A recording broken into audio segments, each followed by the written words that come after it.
ओम शांति। हम सभी ब्रह्मावत्स अपने अपने पुरुषार्थ में लगे हुए हैं और पुरुषोत्तम संगम युग का जो ये सर्वोत्तम समय चल रहा है, इसका ज्ञान भी हम सबको प्राप्त हुआ है। हम सब ने स्वयं को, समय को और परमात्मा, इन तीन चीजों की समझ हमें मिली है। मैं कौन हूं, कौन सा समय चल रहा है और परमात्मा के साथ मेरा क्या नाता है। इन तीन चीजों को ही बेसिक ज्ञान कहा जाता है और ये ज्ञान का ऐसा खजाना हम सबको मिला हुआ है जिससे ऊंचा और कोई खजाना होता ही नहीं है। सर्वोत्तम। बाबा ने जैसे आज भी कहा कि मैं आता हूं सबकी सदगति करने, मेरे बिना कोई सदगति कर ही नहीं सकता। तो कैसे करते हैं बाबा सदगति? क्या टूल अपनाते हैं बाबा? ये ज्ञान का ही टूल है। इस ज्ञान के माध्यम से ही बाबा हमारा परिवर्तन करते हैं। तो ये ईश्वरीय ज्ञान एक ऐसा अमूल्य खजाना है जिससे हम अपना जन्म जन्मांतर के लिए भाग्य बना सकते। भक्ति में भी कहते हैं भाई श्रेष्ठ कर्म करने चाहिए, दान पुण्य करना चाहिए, करते हैं लोग, लेकिन कितना फल मिलता है? अल्पकाल का।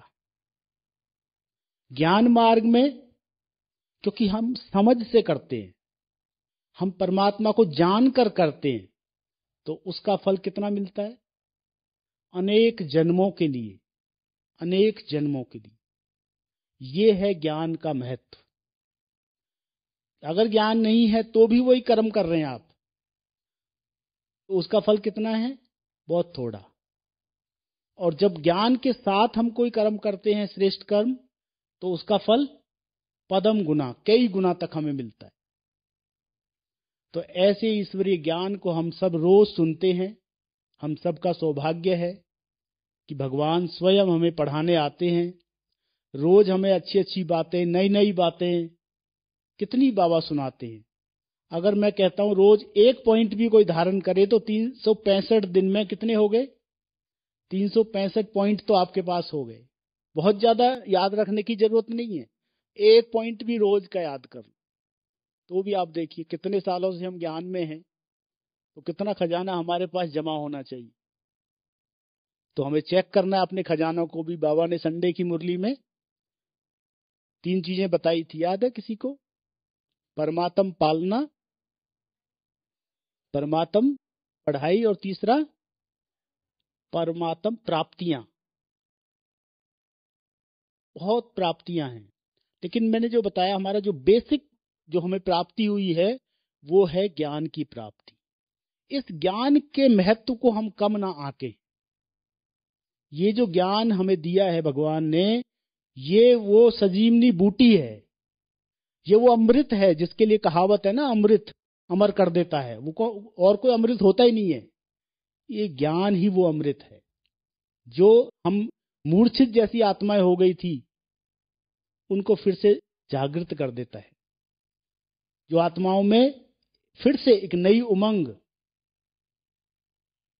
नया उत्साह पैदा करता है। तो ये वो ज्ञान है। इस ज्ञान के महत्व को हमें कम नहीं समझना है। कई बार हम, क्योंकि बाबा रोज मुरलियों में योग का महत्व के बारे में बात करते हैं कि हमें योग युक्त रहना है। आज भी बाबा ने योग को अग्नि का रूप नाम दिया कि योग अग्नि बने आपकी। और वो कब बनेगी? जब केवल और केवल एक बाबा की याद रहेगी, वो अग्नि रूप तब बनेगा। बाबा आता है, वो हमें सतो प्रधान बनाने की मेहनत करते हैं। आज भी बाबा ने कहा अजामिल जैसी आत्माओं को मैं क्या करता हूं, आके लक्ष्मी नारायण जैसा देवता बना देता हूं। कितनी बड़ी कमाल है बाबा की। तो ये तो बाबा की मेहनत है। और हमारी मेहनत कौन सी बताई बाबा ने? हमारी मेहनत है बाप को याद करने की। लेकिन मेरी ये मान्यता है कि बाप को याद करने की मेहनत नहीं है, मेहनत है देही अभिमानी बनने की। जब हम देही अभिमानी बन जाएंगे तो बाबा की याद तो ऑटोमेटिकली रहेगी हमें। लेकिन हम अभी तक देही अभिमानी नहीं बने हैं, इसलिए हमें मेहनत लगती। तो देही अभिमानी अर्थात क्या? केवल मैं आत्मा बिंदु, यही नहीं है। एक है विजन देखना, मैं आत्मा बिंदु, ये तो विजन हो गया। इस विजन के साथ हमें अनुभव क्या करना है, आत्मा में क्या गुण और शक्तियां हैं, उनको विजुलाइज, उनको मतलब फील करना। मैं आत्मा हूं, ज्योति बिंदु, लेकिन साथ साथ मेरे अंदर क्या क्या गुण हैं। मैं शांत स्वरूप हूं, मैं पवित्र स्वरूप हूं, मैं आनंद स्वरूप हूं, मैं प्रेम स्वरूप हूं। एक एक स्वरूप का अनुभव करना। हम लोग क्या करते हैं, योग मतलब केवल परम धाम में बैठे मैं आत्मा हूं और जा रही हूं चांद तारों के पार सीधा परम धाम, और कितने देर में वापस आ जाते हैं, फिर 1 सेकंड में चले जाते हैं और वापस फिर, क्योंकि हमने बेस तैयार नहीं किया। बेस है देही अभिमानी स्थिति, और देही अभिमानी स्थिति भी, उसका भी चिंतन, एक एक स्वरूप का चिंतन। वो चिंतन जब हमारे जीवन में आएगा, हमारे योग में आएगा, तो योग सहज होगा। फिर योग हमें जो मेहनत हम शब्द बोलते हैं, वो मेहनत नहीं लगेगा, उसका रस अनुभव होगा। फिर आप घंटों बैठे हैं, आपको उसका मजा आएगा। और फिर बाबा की याद तो उसमें समाई हुई है। तो कि संडे की मुरली में बाबा ने 3 बिंदु लगाने की बात कही थी।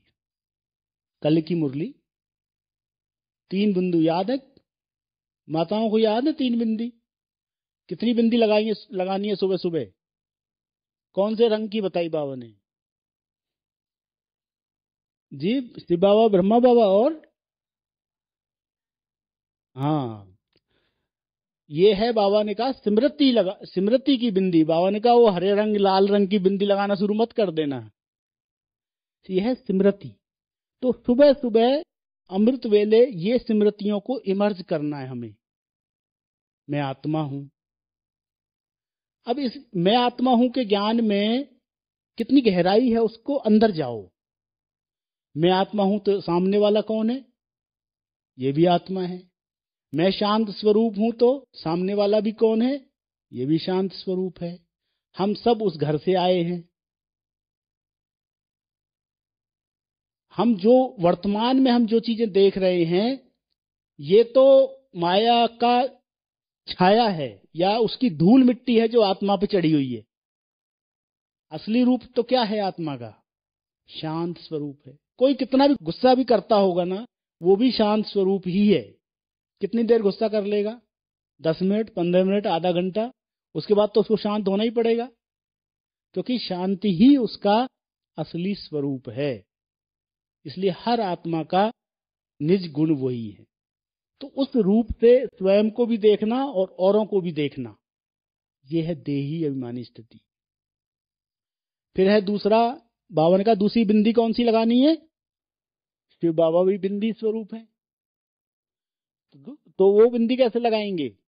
शिव बाबा मेरे साथ है, सर्वशक्तिवान मेरे साथ है, मेरा कोई कुछ बिगाड़ ही नहीं सकता। आजकल बहुत वो जादू टोने ये सब चलते हैं ना बाहर में, किसी ने कुछ कर दिया ऐसे बोलते रहते हैं। मैं सुनता हूँ, मुझे तो हंसी आती है, क्योंकि मुझे ऐसा लगता है कि मेरे ऊपर कोई कुछ कर ही नहीं सकता। क्यों? क्योंकि हम कल्याणकारी के बच्चे हैं। आज भी बाबा का मेरा नाम है कल्याणकारी। तो कल्याणकारी बच्चों का एक कल्याण हो ही नहीं सकता। अगर मेरे अंदर किसी के प्रति कुछ अकल्याण की भावना ही नहीं है, तो मेरा अकल्याण कैसे हो सकता है? क्योंकि दुनिया में जो भी हो रहा है, उसके पीछे कोई ना कोई रीजन है। कर्मों की ये गति काम करती है। बेवजह कुछ नहीं हो रहा है संसार में। मेरे साथ भी जो हो रहा है कहीं ना कहीं मेरे ही कर्म उसके जिम्मेवार हैं, चाहे वो इस जन्म के चाहे वो पिछले जन्मों के। बिना कर्मों के कुछ नहीं। तो ये कर्म गति भी हमें बिंदु लगाने में मददगार बनती है। बाबा जो कहते हैं ना फुल स्टॉप, 1 सेकंड में बिंदी लग जाए। ब्रेक जैसे गाड़ी चलाते हैं ना, जो वो ब्रेक पावरफुल रखते हैं, वो चेक कर लेते हैं पहले गाड़ी चलाने से पहले, भाई ब्रेक ठीक है कि नहीं है। और ब्रेक लगाने का भी नियम है। क्या नियम है? बहुत ज्यादा स्पीड में आप ब्रेक नहीं लगा सकते, पहले उसको स्लो डाउन करना पड़ेगा, उसके बाद ही ब्रेक लगाए जाते हैं। उसी तरह यदि हमारे मन में बहुत ज्यादा व्यर्थ और नेगेटिव संकल्प चल रहे हैं, तो जो व्यर्थ और नेगेटिव संकल्प हैं उनकी स्पीड बहुत फास्ट होती है। तो अगर हमारे संकल्पों की स्पीड फास्ट है तो हम ब्रेक नहीं लगा सकते, हम फुल स्टॉप नहीं लगा सकते। तो ऐसे समय पे क्या किया जाए? जब हमारे मन में बहुत व्यर्थ संकल्प चल रहे हैं, नेगेटिव संकल्प चल रहे हैं, उस समय आपको योग में नहीं बैठना है। उस समय सेवा में लग जाओ, कोई भी सेवा, कुछ नहीं तो सफाई की सेवा में लग जाओ, तो इससे आपका मन डाइवर्ट होगा। अगर आप वाणी की सेवा कुछ कर सकते हैं तो कुछ वाणी की सेवा में लग जाओ। योग उस समय नहीं लगेगा, योग में तो और ज्यादा व्यर्थ संकल्प चलेंगे आपके। तो इसलिए उस समय आपको पहले अपने मन को स्लो डाउन करना पड़ेगा, आपको मन को पॉजिटिव करना पड़ेगा, उन बातों से थोड़ा साइड होना पड़ेगा जो बातें चल रही हैं आपके मन में। और फुल स्टॉप का मतलब केवल मन को एक बिंदु पे स्टॉप कर देना नहीं है। फुल स्टॉप का मतलब है उसका डायरेक्शन चेंज करना। जो भी हमारे जो विचार चल रहे हैं मन में, उनके डायरेक्शन को चेंज करना। नेगेटिव विचार चल रहे हैं, व्यर्थ के विचार चल रहे हैं, उनको एक दिशा दे देना, ये है फुल स्टॉप। फुल स्टॉप मतलब ऐसे नहीं कि बस एक संकल्प में रुक जाएं, ऐसा स्टॉप नहीं हो सकते। मन कभी स्टॉप होता है क्या? रात को हम सो जाते हैं लेकिन मन तो फिर भी चलता रहता है ना। तो मन कभी स्टॉप नहीं होता, हमारा मन कंटिन्यू चलता रहता है। तो हमें केवल उसकी दिशा को चेंज करना है। इसका मतलब फुल स्टॉप का मतलब है उसकी दिशा को चेंज करना। तो दिशा को चेंज करने में हमें क्या चीज चाहिए? वो है हमें जितना जितना हमारे अंदर ज्ञान की पराकाष्ठा होगी, जितना जितना ज्ञान हमारे अंदर होगा, जिसको आज बाबा ने योग को तो अग्नि नाम दिया और ज्ञान को चिता नाम दिया। ज्ञान क्या है? बावन का मैं काम चिता से ज्ञान चिता। तो चिता शब्द क्यों यूज किया बाबा ने? चिता शब्द तो अच्छा नहीं है। ज्ञान को चिता क्यों कहा भाई लोग, कोई बताएंगे? जलाती है, किसको जलाता है ज्ञान? अज्ञान। जी, माताओं में से कोई? ज्ञान को चिता क्यों कहा बाबा ने? काम तो चिता है, चलो समझ में आता है, वो तो जलाता है, वो तो सारे हमारे पुण्यों को नष्ट कर देता है काम विकार तो। लेकिन ज्ञान को चिता क्यों कहा? ज्ञान चिता का मतलब है कि ज्ञान के अलावा और कुछ मुझे सूझे ही नहीं। ज्ञान ही सुनना, ज्ञान ही सुनाना, ज्ञान ही चिंतन करना, ज्ञान ही वर्णन करना, इसको कहते हैं चिता। मतलब ज्ञान के अलावा और कुछ बात मन में ना रहे, मुख में ना रहे, कर्मों में ना रहे, उसको कहेंगे ज्ञान चिता। ऐसी स्थिति हमें बनानी है कि हमें हमारे जीवन से अज्ञान खत्म हो जाए, हमारे विचारों से, हमारे बोल से, हमारे कर्मों में। कहीं ना कहीं हम भले ज्ञान में तो हैं, पर कोई संकल्प ऐसे चल जाते हैं अज्ञान वाले, कोई बोल ऐसे निकल जाते हैं जो ज्ञान के हिसाब से, जो ब्राह्मण जीवन की मर्यादा के हिसाब से ठीक नहीं है, या ऐसा कोई कर्म हमसे हो जाते हैं जो ज्ञान के हिसाब से ठीक नहीं है। तो इन 3 चीजों को हमें ध्यान में रखना है, तो कहेंगे हम ज्ञान चिता। तो फुल स्टॉप लगाने के लिए हमें कर्मों की गति को ध्यान में रखना बहुत जरूरी है। कोई भी चीज मेरे सामने आ रही है, क्योंकि कोई व्यक्ति निमित्त बनता है, कोई परिस्थिति निमित्त बनती है हमारे संकल्पों को चलाने के लिए, वहीं तो हमें फुल स्टॉप को अप्लाई करना है। तो वो व्यक्ति या परिस्थिति मेरे सामने क्यों आ रही है? कहीं ना कहीं वो मेरे ही कर्मों का फल है। आज ना तो कल मैंने कुछ ऐसा किया था, उस व्यक्ति के साथ नहीं, किसी और के साथ। हम कहते नहीं, मैं इसके साथ तो कुछ किया ही नहीं, तो ये क्यों भाई मुझे परेशान कर रहा है? उस व्यक्ति के साथ नहीं किया आपने, किसी और के साथ किया था, उसका फल आज आपको इनके रूप में मिल रहा है। अब उधर से तो फल मिल रहा है, जो उधर से आ रहा है वो फल है, और इधर से हम जो कर रहे हैं वो कर्म है। जो सोच रहे हैं, जो बोल रहे हैं, वो कर्म हो गया। तो अब मेरे हाथ में क्या है? जो हम पहले कर चुके हैं उसका फल आज आ रहा है मेरे सामने, वो मेरे कंट्रोल में नहीं है। मेरे कंट्रोल में क्या है? मेरे कंट्रोल में उसका रेस्पॉन्स है। अब मुझे किस तरह का रेस्पॉन्स करना है? अब मुझे उसको बढ़ाना है या उसको फिनिश करना है? संगम युग हिसाब किताब चुकतू करने का समय है ना, कि बढ़ाने का समय है? तो हमें चुकतू करना है। हमें अपने एटीट्यूड को पॉजिटिव रखना पड़ेगा हर परिस्थिति में।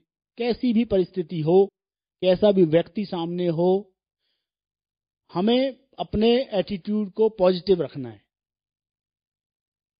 क्योंकि जैसे जैसे हम क्लास आगे बढ़ते हैं, तो पेपर सेम रहेगा या पेपर भी हाई क्लास वाला रहेगा? जो 5वीं क्लास में जो पेपर आता है वो 10वीं वालों को वही आएगा, या 10वीं वालों को थोड़ा हाई लेवल का आएगा, और बीए वालों को और हाई? तो अगर हमारे सामने बड़ी परिस्थितियां आ रही हैं, बड़े बड़े पेपर आ रहे हैं, इससे क्या समझना चाहिए? हमारी पढ़ाई ठीक चल रही है कि गलत चल रही है ना? हम आगे बढ़ रहे हैं, लेकिन हमको उसमें फेल नहीं होना है। पेपर तो बड़ा है, अगर हम उसको पास करते हैं तो हम आगे बढ़ेंगे। और अगर हम उसमें अटक गए, हम सोच सोच के कि ऐसा क्यों कर रहा है मेरे साथ, ऐसा क्यों हो रहा है मेरे साथ, ही ऐसा क्यों होता है, अगर हम ऐसा सोचते रहते हैं, इसका मतलब हम अटक गए। वहां अटक गए अर्थात फेल। क्योंकि बाबा ने तो कहा 1 सेकंड में ब्रेक लगना चाहिए। फुल स्टॉप मतलब 1 सेकंड में। भगवान तो सेकंड में चाहिए उसको तो हर चीज। हम लोग कितना मिनट में लगा पाते हैं? सेकंड तो छोड़ो, मिनट में लगा लो। और कईयों के तो कई दिन तक भी विचार चलते रहते हैं। तो कितने खजाने हमने वेस्ट कर दिए।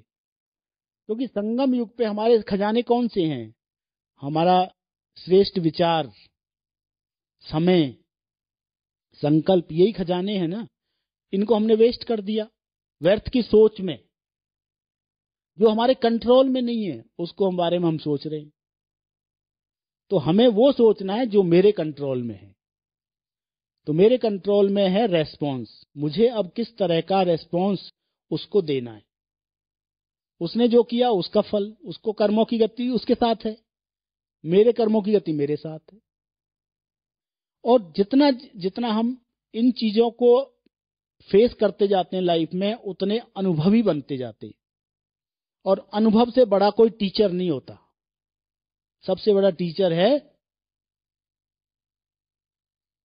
कहते इतने तो अकल जो है माँ के बादाम खाने से नहीं आई, जितनी लोगों ने सिखा दी हमें। तो कहने का मतलब अनुभव व्यक्ति को सिखाता है। लाइफ में बहुत सारी बातें आती हैं, हम सीखते जाते हैं। कभी हम फेल भी होते हैं, कभी पास होते हैं, लेकिन उनसे हम सीखते हैं कि कहाँ मेरी गलती रही। उसकी तो 90% थी, पर कहीं ना कहीं 10% मेरी भी तो होगी। एक हाथ से तो ताली नहीं बजती। तो हमें इंट्रोस्पेक्ट करना है, अपने आप को अंतर्मुखी होकर चेक करना है कि मेरी कहीं 1% भी तो नहीं थी गलती। अगर 1% थी तो मुझे उस 1% को चेंज करना है। 99 मेरे कंट्रोल में नहीं है, वो उसका पार्ट है। 99% उसकी गलती है, वो उसका पार्ट है। मेरे हाथ में क्या है? मेरा 1%। मैं उसको ठीक करूं।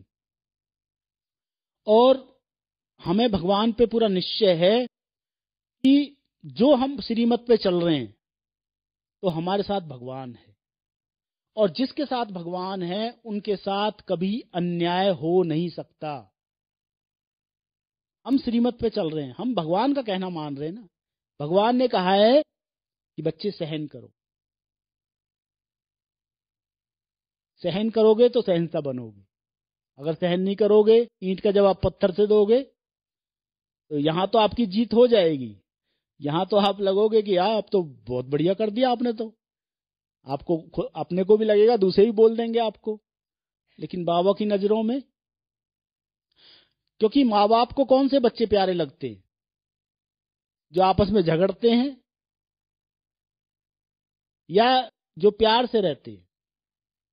कई बार हम कहते हैं ना, मेरा तो शिव बाबा एक, दूसरा न कोई। शिव बाबा से तो मेरा बहुत प्यार है, लेकिन परिवार से एक दूसरे की बनती नहीं है बिल्कुल भी हमारी। तो इसको सच्चा प्यार कहेंगे भगवान से? अगर भगवान से हमारा सच्चा प्यार है तो भगवान के बच्चों से भी तो प्यार होना चाहिए ना। तभी तो भगवान इस बात को मानेगा कि मेरे से सच्चा प्यार है आपका। अगर परिवार से आपका प्रेम नहीं है, आप थोड़ी भी बात सहन नहीं कर सकते परिवार की, तो फिर भगवान से प्यार कैसे सिद्ध होगा? क्योंकि जैसे कन्या की शादी होती है तो केवल पति की सेवा नहीं करती वो, घर में और भी तो है, सासू की भी सेवा करनी, और भी सेवा करनी, सबकी सेवा करती है कि नहीं? तो ऐसे ही केवल शिव बाबा से शादी नहीं की हमने, शिव बाबा का परिवार भी है पूरा। इन सब के साथ हमारा संबंध बहुत अच्छा हो, बहुत प्रेम वाला हो, बहुत सम्मान वाला हो एक दूसरे के लिए। क्योंकि एक एक बाबा का बच्चा विशेष आत्मा है। कोटों में कोई, करोड़ों करोड़ों आत्माओं में से भगवान ने चुना है। हम कोई साधारण आत्माएं नहीं है, भले साधारण स्वरूप में हैं हम, लेकिन एक एक विशेष आत्माएं। मुझे याद आता है जब हम सीरियल देखते थे पहले बचपन में, श्री कृष्णा का आता था या महाभारत का, कुछ मुझे याद नहीं है, तो उसमें ऐसा दिखाया, जो गोप गोपी जो बने थे श्री कृष्ण के साथ, कोई को बताते हैं श्री कृष्ण कि भाई ये जो गोप गोपी है ना, ये कोई साधारण नहीं है। आप माताएं ऐसे गोप गोपी दिखाए सिंपल, तो ये सिंपल लोग नहीं है, इनकी बहुत बड़ी हिस्ट्री है। तो उन्होंने फिर पिछले जन्मों का दिखाया, तो उनका दिखाया कि वो ऋषि मुनि थे बहुत पुराने, और जिन्होंने एक टांग पे तपस्या की, किसी ने भूखे रह के तपस्या की भगवान का साथ पाने के लिए, कि हमें भगवान आपका साथ चाहिए। और उसके लिए कितने कितने सालों तक उन्होंने तपस्या की थी, तब उनको गोप गोपी के रूप में जन्म मिला था, श्री कृष्ण के साथ रास करने का, उनके साथ खेलने का। अब मुझे याद आता है कि वो सब किसकी कहानी है?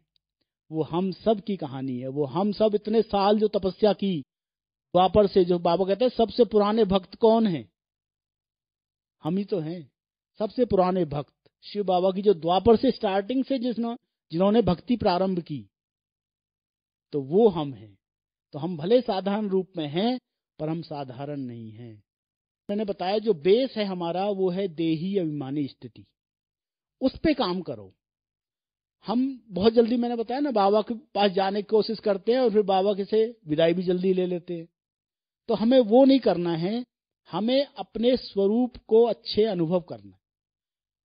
मैं भृकुटी में बैठ के, उस कुटिया में बैठ के एक एक गुण का अनुभव करूं। मैं शांति का सागर की संतान, शांत स्वरूप आत्मा। वो शांति की स्थिति क्या है?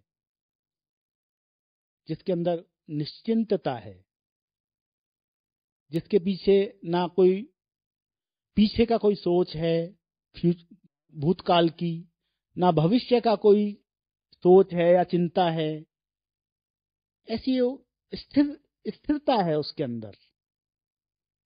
ना किसी कोई कंप्लेन है किसी की, ना कोई इच्छा है पाने की। तो वो स्थिति की अनुभूति, ऐसी पवित्रता की स्थिति, प्रेम की स्थिति। तो एक एक गुण का मास्टर बनना है। और क्योंकि हम भगवान के बच्चे हैं, सर्वशक्तिवान के बच्चे हैं। तो जो उसके गुण, उसका मैं स्वरूप हूं, यह है निश्चय, यह है अनुभूति परमात्मा की कि मैं, वो मेरा है और मैं उसका हूं। तो उसके जो गुण हैं उनका मैं स्वरूप हूं, उस स्वरूप की अनुभूति करना। केवल लाइट देखी, मैं परमधाम में गया, मेरे को लाइट देखी, लाइट मेरे ऊपर आ रही थी, सॉरी, ये अनुभव मैं नहीं करता हूं। मैं विजुअलाइजेशन करता हूं, बाबा से किरणें आ रही हैं, वो ठीक है, पर वो किरणें किस चीज की हैं? वो शांति की किरणें हैं, वो आनंद की किरणें हैं। उस शांति की अनुभूति में कर रहा हूं, उस प्रेम की अनुभूति में कर रहा हूं। तो अनुभूति पे हमें फोकस करना है। कई बाबा के बच्चे कहते हैं भाई कुछ दिखता नहीं है हमें, केवल आपको संकल्प करना है, मैं आत्मा शांत स्वरूप हूं, बिरकुटी के बीच में ज्योति बिंदु हूं। अब ज्योति बिंदु मैंने बोला लेकिन दिखी तो नहीं मुझे। आपको केवल संकल्प करते जाना है, क्योंकि अभी हमारे जो संकल्प हैं वो बिखरे हुए, बहुत सारे नेगेटिव और व्यर्थ में, और दुनिया के, देह के, इतने सारे कारोबार के, उसको, उनको पहले इकट्ठा तो करो। एकाग्रता का मतलब ही क्या है? एक बिंदु पे, एक डायरेक्शन पर वो संकल्प, मन और बुद्धि हमारा एक डायरेक्शन पे चले, उसको कहते हैं एकाग्रता। अभी हमारा मन और बुद्धि बहुत चीजों में बिखरा हुआ है। तो योग में सबसे पहले तो मन बुद्धि को हमें एक जगह लाना है और एक दिशा में चलाना है। अच्छा, आप चलाएंगे उसको तो एक साथ चलेगा ऐसा भी नहीं है, चलाते चलाते फिर आपको विचार कहीं का आएगा, फिर उसको लेके आना है कि नहीं बाद में, अभी मुझे बस इस डायरेक्शन पे सोचना है, फिर उसी में लग जाओ। ऐसे करते करते करते आपकी स्थिति बनती है, और उसके लिए टाइम चाहिए। इसलिए बाबा कहते हैं योग में बैठो। एक तो चलते फिरते वाला योग है, वो उसमें तो कोई सम्मान का अभ्यास कर लिया, कोई मुरली के पॉइंट याद कर ली, बाबा मेरे साथ है, कोई गीत गुनगुना लिया, बहुत सारी विधियां हैं चलते फिरते कर्म योग के लिए। लेकिन जो स्पेशली हम बैठते हैं, चाहे अमृत वेला चाहे शाम को, उस समय के लिए मैं बता रहा हूँ, उस समय हमें इस तरह से एक एक गुण की अनुभूति करनी। उसमें जल्दबाजी की बात नहीं, क्योंकि आप घंटा भर बैठे हैं तो आपको पूरा सिस्टम से चलना है। और जब ऐसे सिस्टम से चलेंगे तो मन एकदम इतना एकाग्र हो जाएगा आपका, जो मैंने कहा, जो नेगेटिव और व्यर्थ संकल्प है उनकी स्पीड बहुत ज्यादा होती है, और जो हमारे इतने प्योर संकल्प बाबा के ज्ञान के हिसाब से जो है, इनको हम जब चलाते हैं तो हमारा मन एकदम शांत होने लगता है, बहुत स्पीड कम हो जाती है संकल्पों की। और जितनी जितनी हमारी संकल्पों की स्पीड कम होगी, उतनी उतनी हमारी एकाग्रता बढ़ेगी, और जितनी एकाग्रता होगी उतना ही अच्छा अनुभव होगा। फिर आप उसके बाद आप चाहे सूक्ष्म वतन में जाएं, चाहे परमधाम में जाएं, परमधाम में आप बस बाबा के नीचे, किरणों के नीचे बैठे हैं, उस शांति में बैठे हैं, और सारे विश्व को मुझ आत्मा से वो शांति के वाइब्रेशन मिल रहे हैं ऑटोमेटिक, क्योंकि वो फैल रहे हैं मेरे से चारों ओर। तो केवल मुझे तो खुद लाइट हाउस बनना है, वो लाइट अपने आप फैलेगी, हमें उसकी भी जरूरत नहीं कि विजुलाइज करने की कहां कहां जा रही है, वो सब जगह जा रही है, मेरे आसपास वालों को मिलेगी, सबको मिलेगी वो। पर मैं उसका स्वरूप बन के पहले खुद तो आनंद लूं, उस शांति का पहले मैं खुद तो स्वरूप बन जाऊं, उस प्रेम का मैं खुद तो स्वरूप बन जाऊं, तो फिर औरों को भी अपने आप अनुभव होगा, उनको भी मिलेगा। तो इसलिए फुल स्टॉप जो बाबा ने कहा, इन बिंदी लगाने का अभ्यास, क्योंकि यदि हम बिंदी नहीं लगाते हैं तो हमारे बहुत सारे खजाने वेस्ट हो जाते हैं। और संगम पे अगर हमने खजाने वेस्ट किए, अपना समय को वेस्ट किया, अपने संकल्प तो बहुत बड़ा खजाना है। हमारा एक एक संकल्प हमारी डेस्टिनी क्रिएट करता है, हमारा भविष्य बनाता है। अगर संकल्प वो एनर्जी है जिसके आधार से हम अपनी भविष्य बना रहे हैं। कौन से संकल्प? पॉजिटिव संकल्प, श्रेष्ठ संकल्प, जो हमें ज्ञान से प्राप्त होते हैं। इसलिए मैंने कहा ना, ज्ञान सर्वश्रेष्ठ खजाना है जो भगवान ने हमें दिया है। ऐसा खजाना है जो हमें इतनी ऊंची प्राप्ति कराता है। तो कैसे कराता है? ज्ञान से हमारे संकल्प श्रेष्ठ बन जाते हैं, और जब हमारे संकल्प श्रेष्ठ होंगे तो वो हमारा भविष्य निर्माण करते हैं। क्योंकि मैं जो हूं आज, मैं अपने ही विचारों के कारण हूं। जहां भी हूं, कहीं ना कहीं मेरे विचार उसके जिम्मेवार हैं। मैंने कुछ ऐसे संकल्प नेगेटिव किए होंगे, इसलिए आज मैं यहां हूं। अगर मैं आगे बढ़ा हूं तो भी मेरे ही विचारों के कारण, कि मैंने कहीं ना कहीं ऐसे विचार रखे थे कि मुझे जीवन में कुछ करना है, कुछ बनना है, मुझे ऐसे ही लाइफ नहीं बितानी है। यदि आपके ऐसे संकल्प हैं तो आज ना तो कल वो फलीभूत होंगे। यही कर्मों की नियम है। कर्म तो मोटा रूप है, उसका सूक्ष्म रूप है क्या? विचार। कर्म का जो बीज क्या है? विचार ही तो बीज है ना। कर्म कैसे करते हैं हम, कैसे होते हैं? पहले विचार किया जाता है।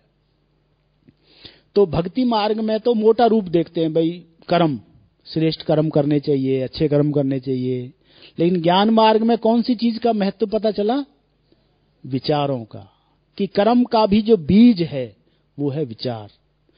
तो हमें अपने विचारों पर बहुत ध्यान देना है।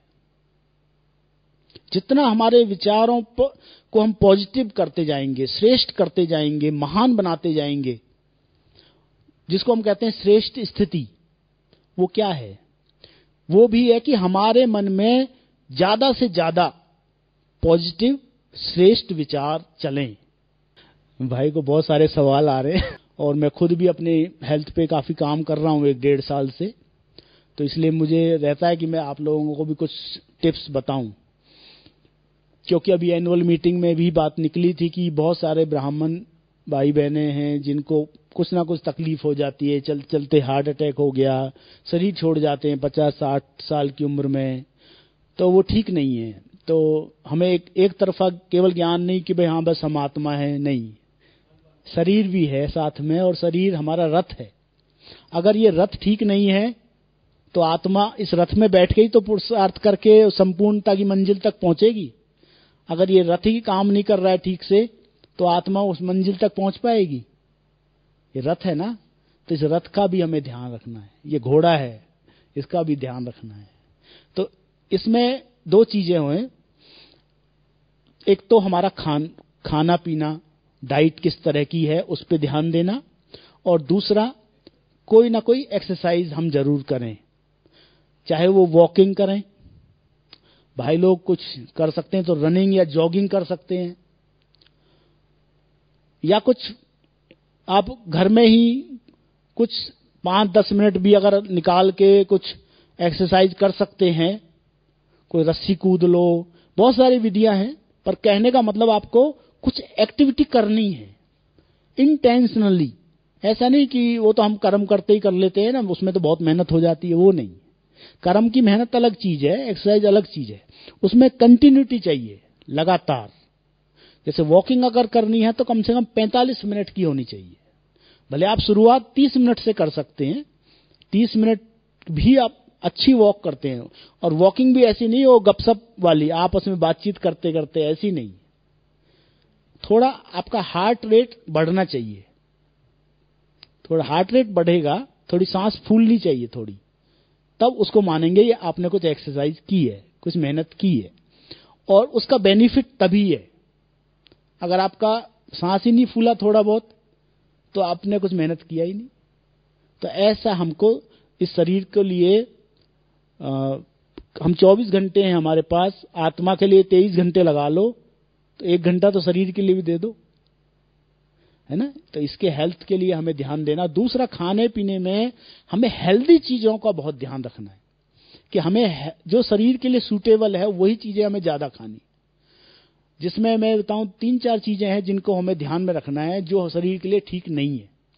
एक तो चीनी, जितना हो सके कम से कम। चीनी की जगह आप गुड़ यूज कर सकते हैं, शक्कर यूज कर सकते हैं, वो भी बहुत कम मात्रा में। मीठे बच्चे हैं हम इसलिए और मीठे की जरूरत नहीं है, बाबा रोज मीठे बच्चे बोल के हमें मीठा बना रहा है ना, तो और मीठे की हमें आवश्यकता नहीं है। थोड़ा सा गुड़ डाल सकते हैं अगर आपको थोड़ा कुछ चाहिए तो। जितना हो सके मतलब व्हाइट जो शुगर है उसको अवॉइड करना है। दूसरा, ऑयल, जो भी रिफाइंड ऑयल है उसको भी कम से कम कर दो। उसको कम से कम करके उसकी जगह पे रिप्लेस करें देसी घी या सरसों का तेल या नारियल का भी यूज कर सकते हैं, पर कम मात्रा में, जितना हो सके कम मात्रा में उसको यूज किया जाए। तीसरी चीज है मैदा। मैदा कोई न्यूट्रिशन उसके अंदर होता ही नहीं है। मैदा और चीनी के अंदर कोई न्यूट्रिशन नहीं है, इसलिए उसको अवॉइड करना है। मैदे की जगह आजकल तो मिलेट्स की बहुत ज्यादा प्रचार मोदी जी कर रहे हैं, तो वो अगर हो सके तो वो करें, नहीं तो सिंपल गेहूं को यूज कर सकते, गेहूं का आटा वो यूज करें। मैदा की चीजें अवॉइड करें। बस ये 3-4 चीजें भी। और नमक, सफेद नमक, उसको भी कम से कम यूज करके उसकी जगह पे सेंधा नमक यूज कर सकते हैं। तो इन 3-4 चीजों का भी हम ध्यान रखते हैं लाइफ में। और साथ साथ हमें कुछ खाने के साथ साथ हमें फ्रूट्स या सलाद, इसको जरूर ऐड करना है। हम केवल ठोस भोजन ही ना करते रहें, वाटर रिच भोजन जरूरी है, क्योंकि हम देवता बनने वाले हैं और सत्यु में क्या मिलेगा, है ना। तो अभी थोड़ी बहुत आदत डालनी पड़ेगी कि नहीं। तो कम से कम 3 टाइम हम खाना खाते हैं तो उसमें 1 टाइम हम फ्रूट्स वगैरह सलाद ऐड कर दें। अगर ऐसा करते हैं तो बेस्ट है। रात के टाइम आप फ्रूट सलाद खा लें तो क्या होगा, रात को हमारी बॉडी जो है ना अपना आप हील करती है, बहुत सारी बीमारियों को हील करती है। हमारे प्रकृति ने ऐसा सिस्टम बनाया हुआ है कि रात को हम जो सोते हैं उस समय रिपेयर होता है बॉडी में, जो भी कोई कमजोरी है, कोई बीमारी है, उस पे अपने आप शरीर काम करता है। लेकिन कब काम करता है, जब हमारा पेट खाली होगा। अगर हमारा पेट भरा हुआ, हमने हैवी चीजें रात को खाई हैं, तो फिर हमारी एनर्जी किस में लगेगी, उसको पचाने में, फिर उस हील करने में, बीमारी को हील करने में नहीं लगेगी। आप करके देख लो, 1 महीना भी करके देख लो, रात को केवल फ्रूट सलाद वगैरह खाओ, भोजन नहीं करना। आप देखना, चाहे आपको डायबिटीज हो या कोई भी बीमारी है, आपको 1 महीने के अंदर आपका, मैं समझता हूं, खत्म ही हो जाएगी। कोई दवाई की जरूरत नहीं पड़ेगी आपको। इतनी बड़ी प्रकृति ने बनाया ना शरीर, तो प्रकृति ने कोई रिपेयर का सिस्टम भी तो बनाया होगा ना इसको। तो वो सिस्टम रात को है कि रात को हम जब सोते हैं, और निश्चिंत नींद, बहुत अच्छी नींद होनी चाहिए, उसमें कोई डिस्टरबेंस ना हो नींद में। इसलिए बाबा कहते हैं मुझे रात को सोने से पहले सब मेरे हवाले कर दो। तो बाबा के हवाले करके जो भी अच्छा हुआ बुरा हुआ सब बाबा ये आपके सामने है, बस फिर आप निश्चिंत सो जाओ। फिर देखो आप कितना हेल्दी फील करेंगे। तो मैं अभी अपने शरीर में ये सब कर रहा हूं, और आगे और भी अनुभव आते जाएंगे तो आप सबके सामने शेयर करते रहेंगे। तो हमें बस अब 3 बिंदु लगा के अपनी कमाई को बढ़ाते जाना है, क्योंकि ये समय है कमाई का, ये समय है बीज बोने का। इस समय को हमें व्यर्थ में किसी के कर्मों का चिंतन करके हम अपने समय को वेस्ट ना करें, अपने विचारों को वेस्ट ना करें। हम अपना पुरुषार्थ करते चलें, सामने वाला भी अपने आप परिवर्तन एक दिन हो ही जाएंगे। हमें उनका ज्यादा सोचने की आवश्यकता नहीं है। ओम शांति।